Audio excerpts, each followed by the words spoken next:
Magandang araw mga kanana!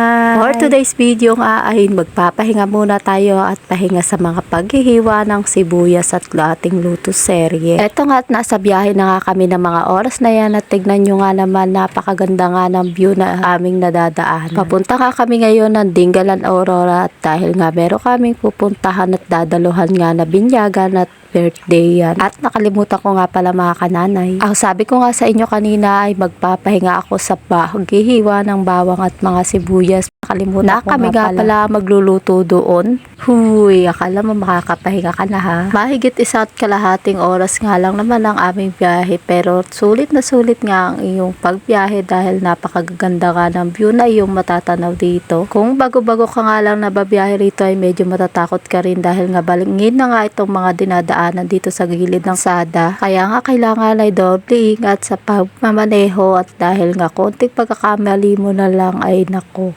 baka doon na kayo pulutin sa babaw ng dagat. Sa pagmamaneho naman talaga ay kailangan na maingat at doble-doble ang pag-iingat talaga. Dahil konting pagkakamali mo na lang ay maaaring mailagay sa peligro ang iyong mga mahal sa buhay at iyong mga sakay. Kaya nga mga kananay, ang may papayo ko nga lang sa inyo ay lagi kayong mag-ingat. Anyways, nasabi ko na nga sa inyo na pupunta kami ng Dingalan Aurora at magluluto na nga kami dahil sa may gaganapin nga binyagan at sabay ng first birthday nga nung aking pamangkin. Nauna na nga rin doon si nanay at namalengke para dun sa mga gagamitin nga na ang Ricardo sa mga lulutuin. Napakaganda nga ng mga view dito at ito nga masasabi kong isa sa napakagandang lugar. Tunay nga na hindi ka maiinip sa biyahe dahil napakaganda nga ng mga matatanaw mo dito. At habang nasa biyahe nga kami ito at umuulan-ulan na kaya nagkabit na nga ng tarapal itong asawa ko. Kami na nga ang nahuling nagbubiyahe na papunta roon dahil nga nag-half day pa nga si Mr. sa trabaho para may pandagdag gasolina at panggastos doon. Dahil kahit nga mga maraming pagkain at handaan nga pupuntahan namin doon ay hindi pa rin mapipigilan ng aking mga anak na gumastos sa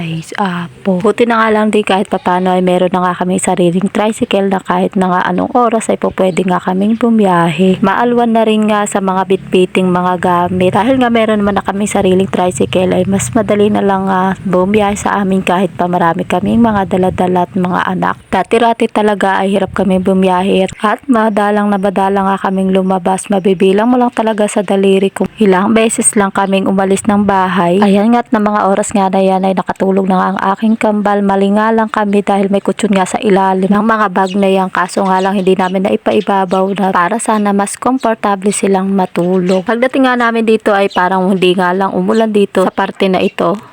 At malapit na nga rin kami sa aming pupuntahan. Eto at pagdating nga namin ay natatnan na nga namin sila nanay na naghihiwa na nga ng mga kakailanganin na rikadong sibuyas at bawang. At siya mga kananay, hanggang dito na lang muna. Thank you Lord sa pag-iingat.